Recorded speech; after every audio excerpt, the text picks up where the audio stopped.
Good morning, everybody. Today is Monday, big back day. Not big back, just like getting a big back today. So I made a mistake of leaving my tripod at my cousin's house, so I have to go get that really quick. And it also just started to rain as soon as I started driving, so not a super great start, but it's kind of those aren't really huge problems for lifting, so I had got to go inside and I'll be right back. We got the goddamn tripod, so I'll just put my phone there for right now. I really wanted to talk to you guys about when to take your pre-workout and everything, and you know what to do. So with pre-workout and caffeine in general, you want to make sure you're hydrated, because if you're dehydrated, one, it's going to give you a headache, and or two, you're not really going to feel the effects. At least for me, whenever I'm dehydrated, I just get really tired whenever I take caffeine. So make sure you're hydrated whenever you take it. Also, make sure you take your pre-workout or a cup of coffee or whatever about 10 to 20 minutes before you train, and that will allow it to kick in right as you start your training. And I know not all of you take pre-workout with caffeine, but I would really heavily suggest, you don't have to take the caffeinated, but I would heavily suggest a non-stim version, because it just allows you to push yourself further and allows you to get more out of your workouts, whether it's whatever, whether it's cardio, whether it's CrossFit, whether it's anything really, weightlifting. At least for me, if I can use something or have a certain piece of knowledge that helps me get just a little bit better at lifting or working out in general or anything, I'm gonna do it and I'm gonna use it, even if it's only 1% better. But that's not the case with pre-workout. I would say analytically, my pre-workouts are 20 or 30% better than if I wasn't using them. And then you can get into all these different kinds of compounds, and not compounds, just like stimulants, I guess. So there's a lot of stuff there's this thing called Urea Gerensis, which is a little bit different than caffeine. It's more like a feel-good one, not like just raw energy, but you do have like a good state of mind. And then a couple other ones you guys probably know if you're into stimulants. And yes, pre-workout is a very big part of working out, and you guys should definitely take it and take advantage of it.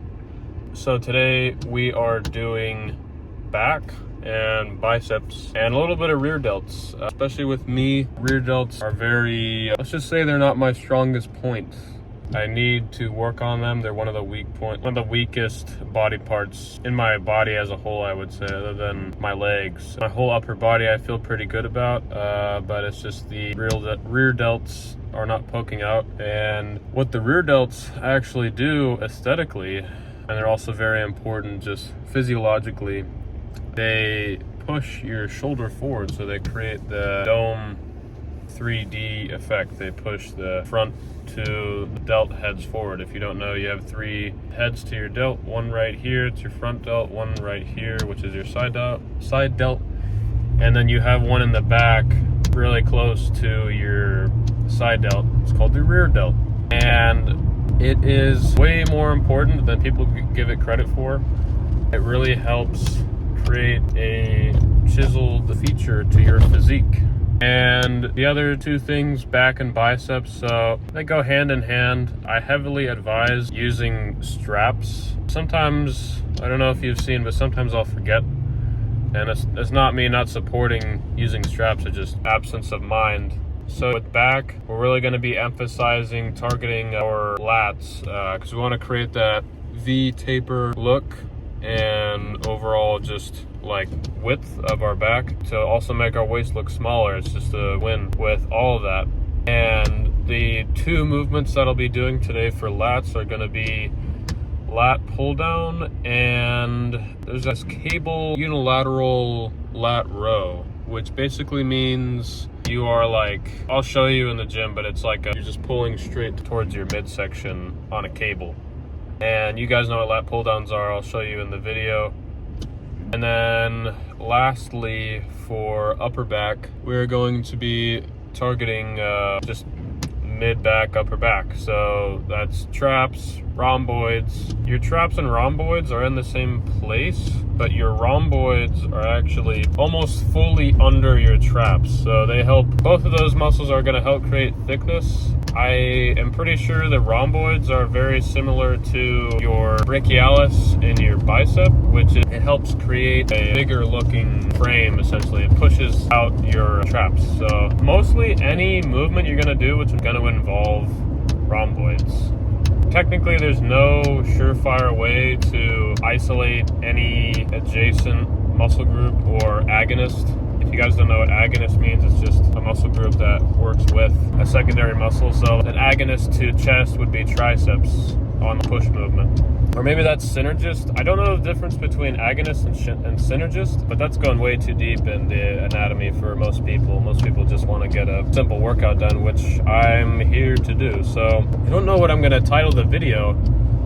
I'm trying to go for more of a Rich Piana style recording, which is to me a little bit different than Sam Sulek. I know they're very similar, but for me, Rich just had more energy, and I really want to bring more energy to you guys to motivate you, because whenever I watch someone that really has that fire, you can tell, and you want to do better because of them. And so I want to do that for you guys, and I want to get the point across to you that no one is gonna do this work for you. If you want to get something done, you gotta do it yourself, or at least start to do it yourself and just get the ball rolling. You have to put your thoughts and ideas into action. And that's actually the hardest part. Usually when you get some momentum, it turns into a snowball effect, and you just start getting more and more and more apt to doing whatever you want, whether it's lifting, just doing some homework, literally anything. You just have to act, and at least for me, I'm very spiritual, so I feel like God really helps me and guides me with the rest of the tasks that I have to do. So today, I hate doing back. It is my strongest body part, oddly enough, and strongest aesthetically. It looks the best in my opinion, and other people's opinions. It's that, and my arms are probably the best, but I hate doing back. The thing that redeems back day for me is the biceps part. But I don't know, I just hate pulling. It's so hard to pull stuff and go hard on it, and I just rather like push, and as like Mikey from the Trend Twins says, just push the problems off your chest. I'm not pulling my problems toward me. But we're doing back anyways because it's on the schedule. I'm just gonna do it. And I really like this quote that you guys should use, and it's a Dave Ramsey quote. And it has nothing to do with bodybuilding. It's just a thing to really know. And it's adults and mature people have a plan, devise it, and follow it to a T. And then children just do whatever they want. They don't follow the plan, they do whatever, and they're not successful.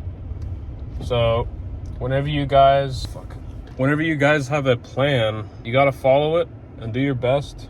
Put your 100% effort into it, and good things will happen. It's not gonna happen for you.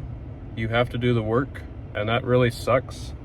I remember I went to a rave this past weekend, and all I could think about the whole time was just wanting to do better in the gym, and I wanted to get back to work because it's more rewarding to me to work hard at something, achieve it, and just have all that serotonin and feel good hormone just coursing through your veins. And then after that, instead of feeling really good, there's no drop off. You just because it's a naturally occurring serotonin boost, artificially inflating it. So with that being said, I really fucking hate back day, but we're gonna do it anyway, and I will see you guys in the gym. All right, so let's get into it. Right here we have some T-bar row, just warming up in these first couple shots. I even don't usually warm up with just the handle, but I felt like doing it today. I'm gonna pyramid up from 1 plate to 3 plates and a 25, and that's my working weight right now. I really want to get to 4 plates on on T-bar row. So right now we're just trying to progressive overload, and that is one of the main factors in muscle building, at least for me, and many other people. That's like the one thing that everyone agrees on is progressive overload. Apologies for my voice, I'm a little bit under the weather right now, so that's why I sound a little bit nasally. But anyways, just taking my rest break here, and I try to take 3-minute rest breaks in between working sets. A lot of people are against that, but you're really just cheating yourself if you take any less time. And people are like, oh, you're gonna lose the pump, and in my personal experience, that's not the case. You're not gonna lose the pump. It's just kind of a placebo effect if you're really feeling that way. So anyways, we're gonna get into the next set, trying to do 3 plates and a 25 as stated before. And I want you to look at my form here. We're really going slow on the eccentric and focusing on the contraction. Now, if you did want to cheat on these, that's totally okay. As long as you're getting a proper contraction and stretch, that's really the most important thing. So sometimes on this, I will cheat a little bit just to get an extra rep or two, but I'm not like putting my joints and other things in jeopardy by doing that. That's why cheating is so frowned upon, is because it can create a high risk for injury. So we're doing the second set now. I didn't want to show the 3-minute break before this, just because you guys get the point. You're not stupid, and we're just doing 3 plates on this. Pretty simple. It took off the 25. And also another thing I wanted to add is that a lot of people think that you can't put on muscle in a deficit, or you can get stronger in a deficit, and that's just completely false. I've done it many times during cutting phases, and I know you guys can too. So anyways, coming over to our next exercise, it's going to be machine shrugs. I really love these for getting a good burn and overall just really good stretch and contraction on your upper traps. And it's what also helps me build a really good peak on my traps. It's a very basic movement. You can also do these with dumbbells or even a barbell, although barbell, your range of motion is a little limited. And the reason why I prefer machine is because you don't have to re-rack the weight. You can just kind of set it down. And the reason why I like it better than barbell is because, again, you have a better range of motion, and you can kind of just, again, set it down rather than having to put it out in front of you and this, that, and the other. And with these, you can also do heavier weight because it's guided, and you can work the muscle more precisely than having a free weight where you kind of have to use your stabilizer muscles. And there's this kind of, I don't know what to call it. I don't want to get people too riled up, but there's this kind of fallacy about, your stabilizer muscles. There's so many of them, like you're going to have a fuller look if you do stabilizer stuff. And that's just not the case. I've done barbell press, I've done dumbbell press, I've done barbell shrugs, I've done dumbbell shrugs, I've done a bunch of free weight versus machine movements, and I've done different ones over a long period of time, and what I found is that it doesn't really change anything. I know a lot of people also say, like, with Like flies, if you do dumbbell flies versus like cable flies, you can shape your chest better. And that's just, does that really make any sense to you? Like, you can't control the shape, you can control the mass, you can't control the shape. So for me, I'm a big proponent of machines, which I know a lot of the old heads are going to be like, yeah, you know, that's not right. You need to use more free weights. And guys, like, you got to put your pride aside. That was a good rhyme there. You got to put your pride aside when you're lifting weights. If, freaking gooning all day helped me put on 50 pounds of mass, oh, well, I'd already have it. But if that was the case, then I would do it. If doing CrossFit helped me put on a ton of mass, then I would do it. You just have to follow the most recent research and in unison with also what has worked for a long period of time. Now, that's kind of a paradox, but as you guys, continue to lift and as you guys continue to watch me, you'll kind of see what I mean. I also say, like, you have to have a combination of science-based and bro science in your lifts, because just having one or the other isn't really the way to go. You need to have a little bit of everything to be the best. And that's indicated by, Dorian Yates, who's one of the greatest powerlifters ever, or not powerlifter, bodybuilders ever. And, he would only spend 45 minutes in the gym. Granted, he probably worked out harder than any of you guys or me for that matter. But, it is what it is. He only spent 45 minutes. He didn't do a ton of volume and was a 6-time Mr. Olympia champion.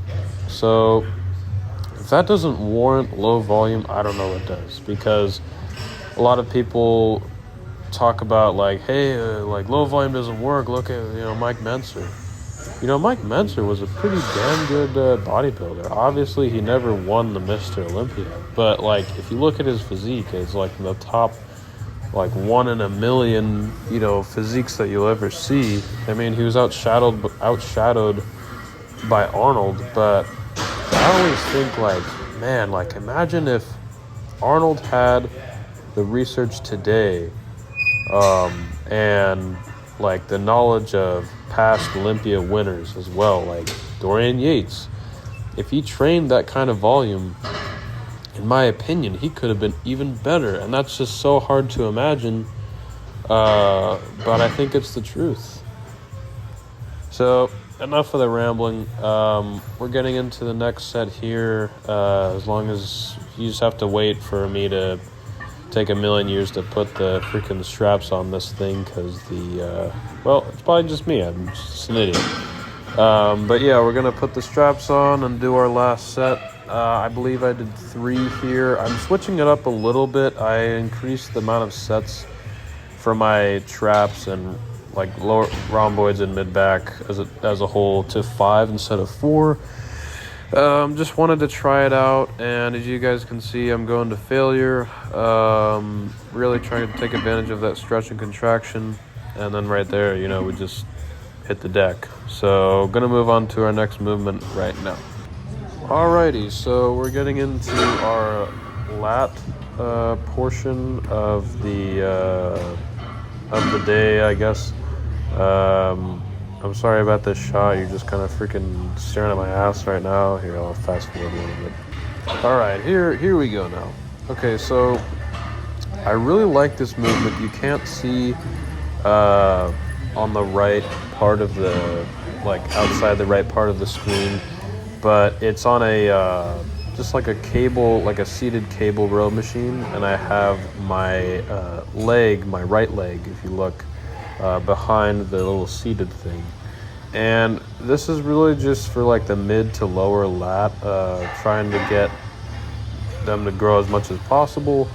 You can't completely like isolate your entire lat from another. It's the same with your chest. Like, you can't isolate your upper chest from your mid chest. You're just in a sense biasing it so it grows a little bit more. So for this movement, I really try to emphasize the range of motion here. So I'm really trying to tuck that elbow, if you can see, like down and back. So I just think of going down first. That's the first motion I want to think of. And then pulling back. And the pulling down rationale is because the main function of your lats is to pull your elbows down. So you're gonna hear a lot of people say, don't think of your hand pulling, think of your elbow pulling the weight. And that'll really help you separate yourself from other people if you want to grow your lats. A lot of people think of their hand, and then it kind of triggers a mind muscle connection to more of your forearms, I would say. Obviously the straps are going to help out with that, but in a sense, if you think of your elbows doing like all the pulling and also trying to poke your lat just to get a little mind muscle connection, you'll see what I'm talking about on the next set. But if you think about that, your elbows pulling, then you're really going to get a good connection from, a good mind muscle connection from your brain to your lat. Also, another thing I wanted to tell you guys about is that something I found out is that you shouldn't really be calling it like a mind muscle connection. It should be more of like a neural connection.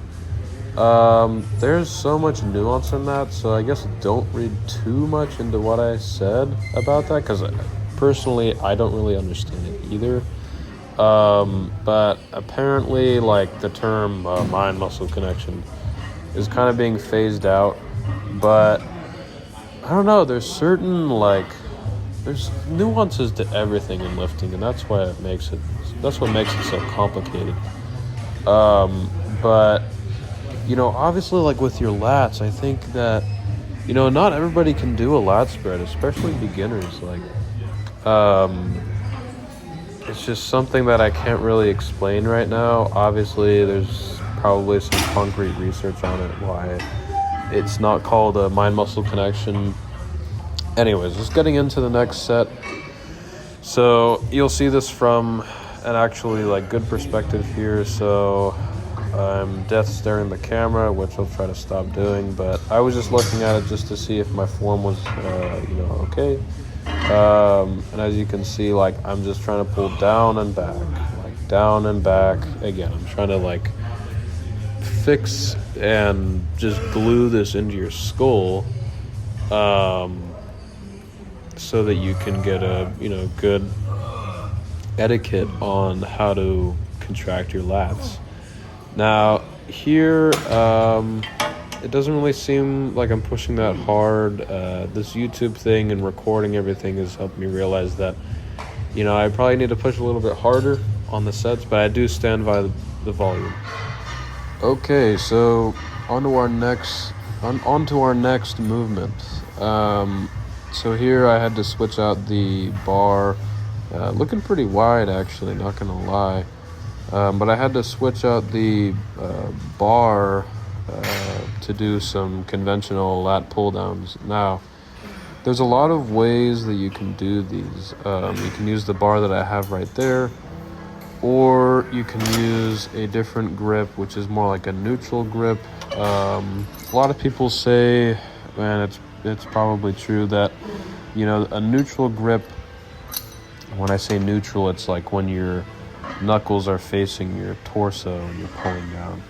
A lot of people say a neutral grip is going to be the best for your lats, just because you're working within the fibers of your lats. And if you didn't know, working within the fibers of any type of tissue, like for example your chest, if you have your hands at a diagonal angle, kind of like you're making a chicken wing, it's going to be typically better for the muscle, because you're just working within the range of muscle and working to its strengths. So anyways, we're going to get right into the set. And again, with these straps, the only con about them is that they can take a bit of time to put on. Now, that shouldn't warrant you to just get rid of them altogether. I mean, I think for a while I just didn't want to use them because they just took so long to get, hooked on to the piece of equipment I was using. And I don't know, it's not really a good rationale, because you really want to maximize your lifts overall. And to do that, you're going to want to use straps, you're going to want to use a belt. You could use knee sleeves, but I don't use them, at least not yet. And it's just going to really help grow your overall physique. I mean, I've noticed a little bit more growth in my lats just from using straps. So here we go. I actually am not using them right now because I am doing a warm-up. So just screw everything I just said. We'll get into an actual working set. Okay, so here I'm actually using my lats. I'm using my lifting straps, and as you can see, I'm trying to hit the bar in between my nipple line and my clavicles. Now, this is very similar to doing an incline press, just in reverse. You want to think of, again, hitting between your nipples and your clavicle, so you're working the upper part of your lats. You can see my struggle face. I'm really trying to push through here. I look like I'm about to cry. But, that's what it takes, to gain muscle. You have to go through the struggle, and you have to really push yourself. All right, back from the 3-minute rest break. We are doing another set here. And I just wanted to, again, preface the, place where we're putting our, the bar between. And again, I think I said before in the video why I don't really like back, or that I don't really like back, and it's because I feel like I'm just doing the same thing every time. I think with, push day and with leg day, you can vary it up a little bit. Like, you can go from incline press to incline Smith press or incline dumbbell press.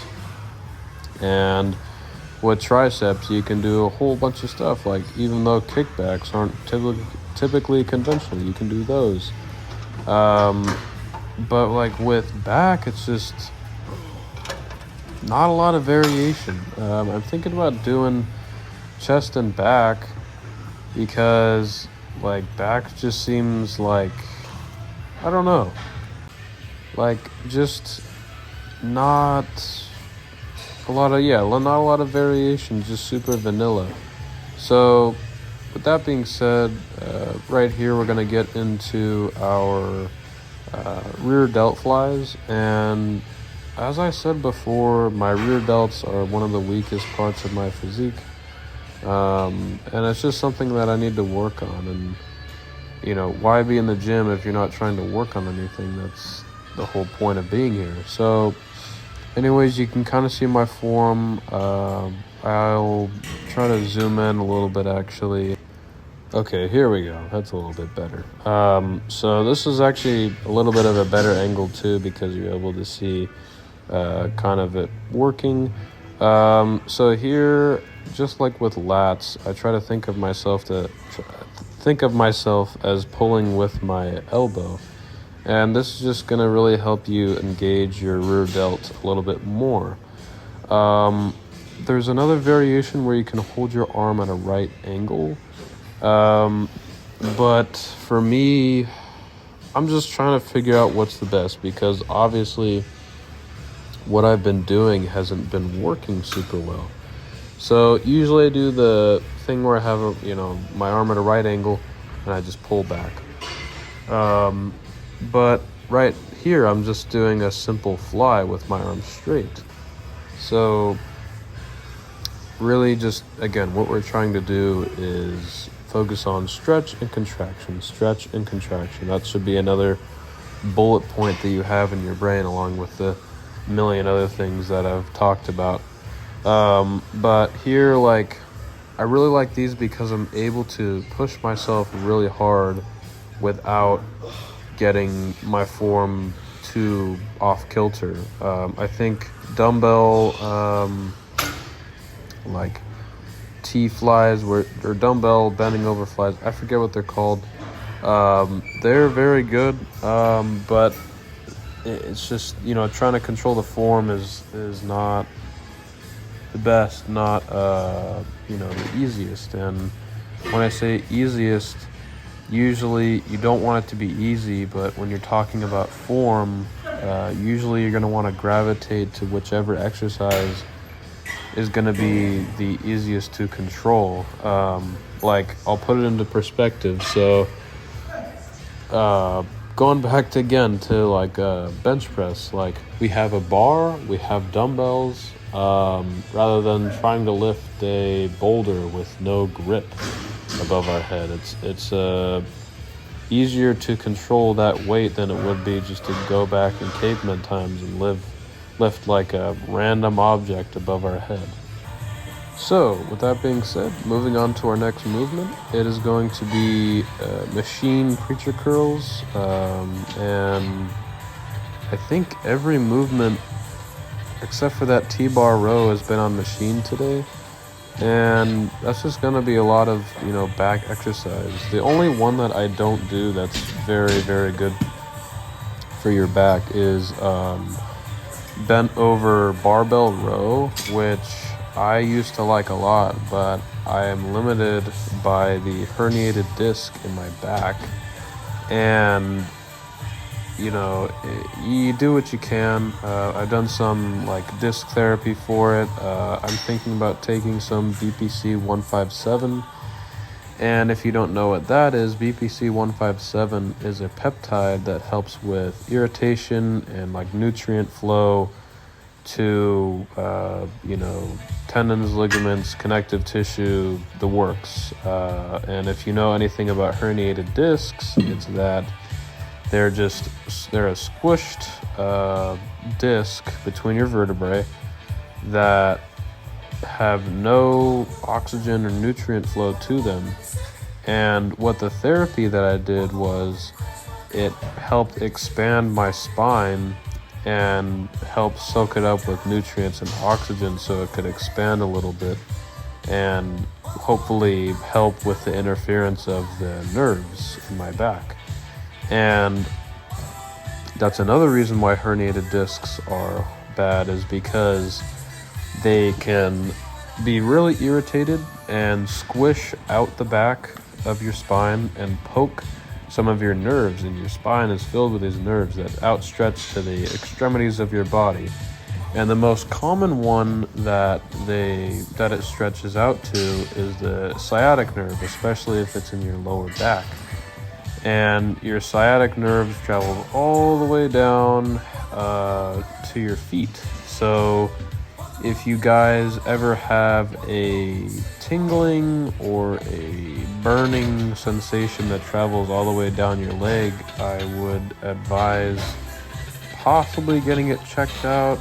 I don't want to freak you out because it could just be a muscle cramp. Usually the difference between muscle cramps and like a pinched nerve is going to be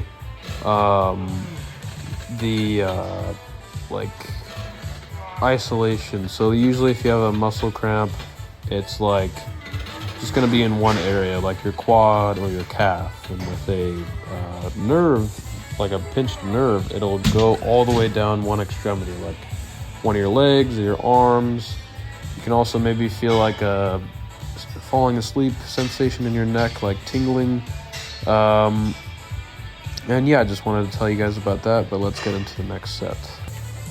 So we're doing the next set right here, and again, same principle as everything else.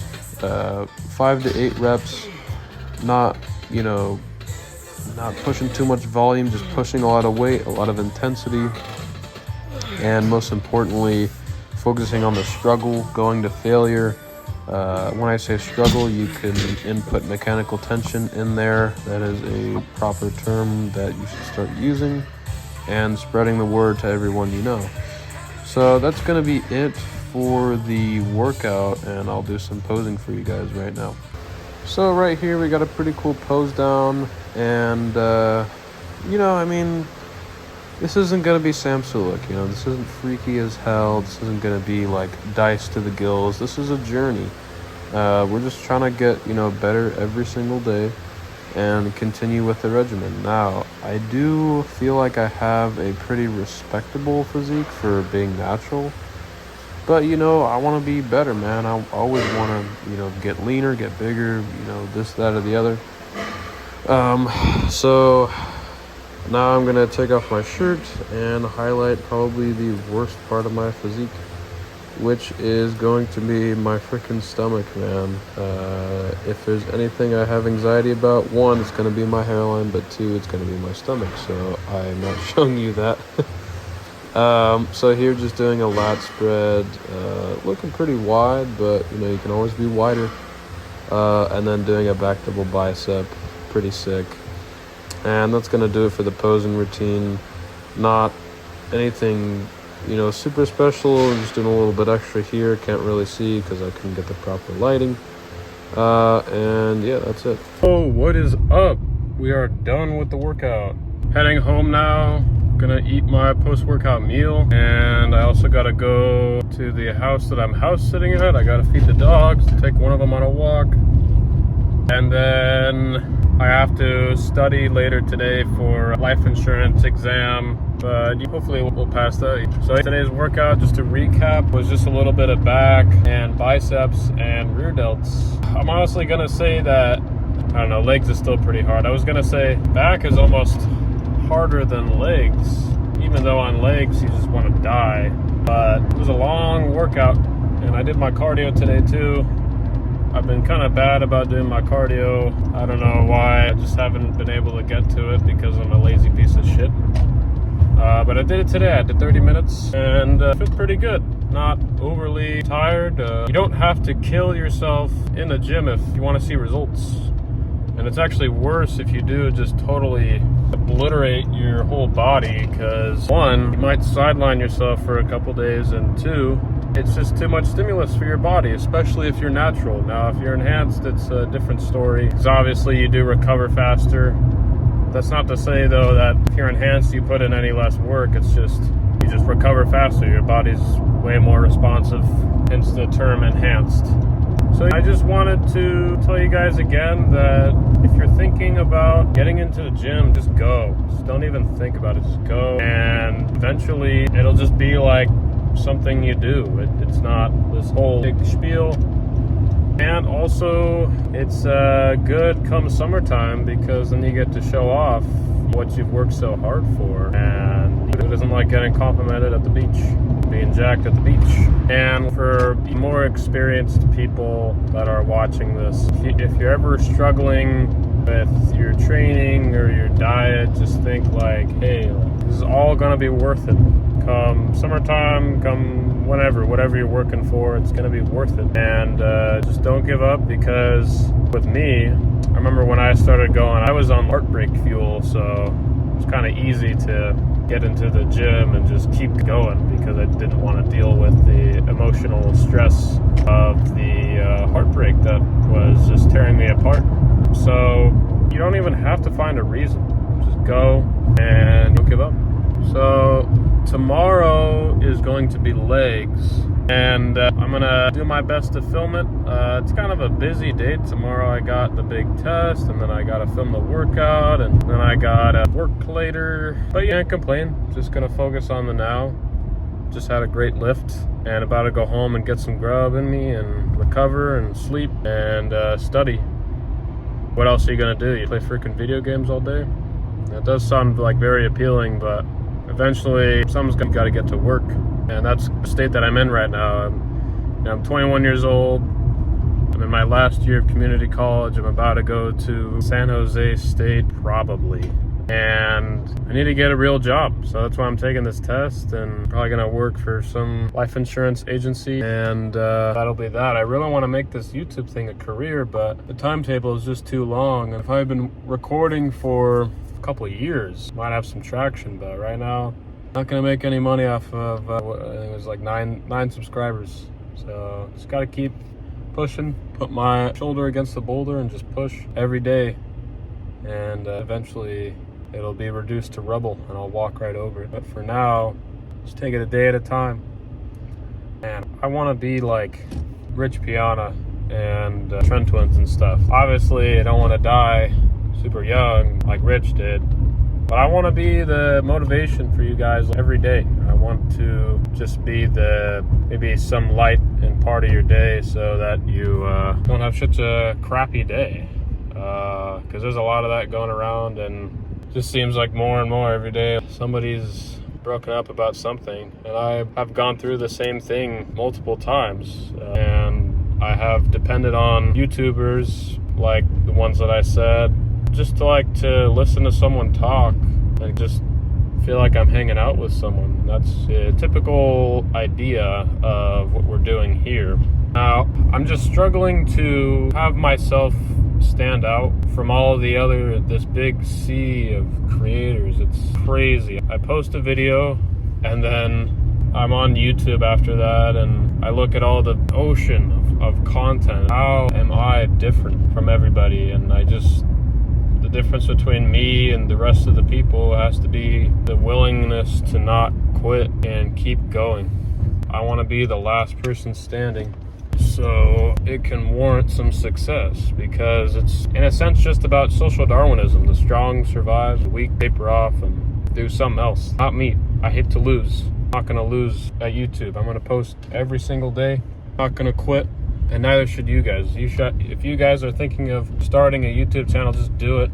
That's what I'm doing right now. It kind of sucks right now because I'm not seeing any traction. I'm not getting good feedback from outside sources. I'm getting pushed by my friends. They're supporting me a lot, which I'm super thankful for, but I'm being a little greedy. I want it all, man.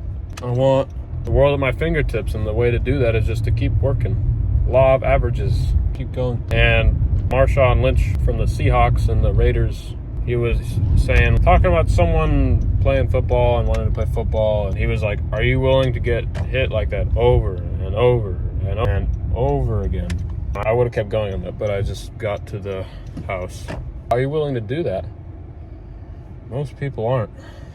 I don't want to be most people, and neither should you. But anyways, that is going to do it for the video. I hope you guys enjoyed it, and I will see you in the next one.